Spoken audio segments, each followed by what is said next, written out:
I, Tonya is a comedy drama film that stars Margot, Robbie, Sebastian, and Allison, Janney. The film tells the story of figure skater Tonya Harding and the hardships she went through when she was growing up, and the legendary incident that happened with Nancy Kerrigan. I'm just gonna put it out there. While this film is based on a true story, it's not entirely accurate. The film, for the most part, takes liberties telling its true story. And if there's one thing I can't stand, is films that take a true story and completely mix the truth up. I'm a strong believer in when you have a true story, you have an obligation to tell it as accurately as possible. If you try to tell a story that is more fiction than fact, then you're straight up lying to the audience. This is the same way I felt about The Social Network. But, like The Social Network, while the story is inaccurate, the filmmaking is impeccable, and I found I, Tonya to be enjoyable and thoroughly entertaining. This, for me, was a really good film. Pretty much everything in the film is technically well done.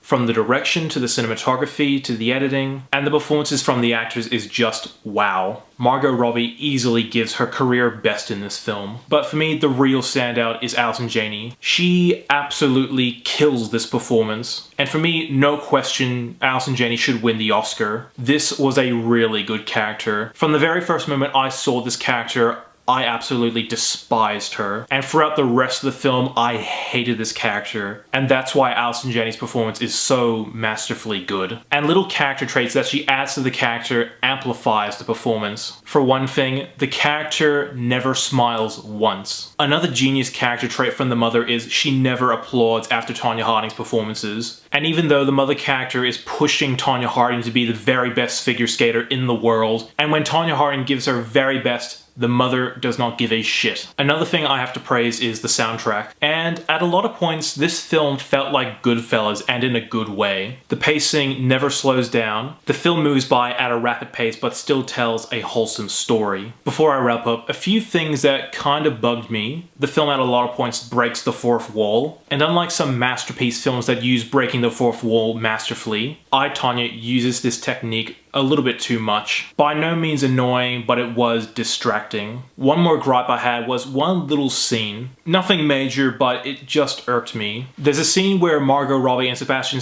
are playing their characters in their teenage years, and I get it, they're supposed to play teenage characters, but the real actor's age I thought was distracting, because Margot Robbie and Sebastian are in their 20s and 30s, and the characters they play in this scene are supposed to be 15. So, yeah, I thought that was a bit, Overall, while the story is not the most accurately told in the world, screw that, the film was entertaining as hell. This is one of those films where who cares if the story is not entirely true, because this film was fantastic. From the editing that makes the film never slow down in any way, to the performances by Margot Robbie and Allison Janney that totally deserve their Oscar nominations. This was a really great movie, and I would definitely recommend it and definitely check it out as soon as possible. And I'm going to give I, Tonya a 9 out of 10. Thank you so much for watching. If you like what you see, be sure to like my Facebook page, follow me on Twitter, and subscribe to my channel below. As always, I'm NETX5. Thank you for watching.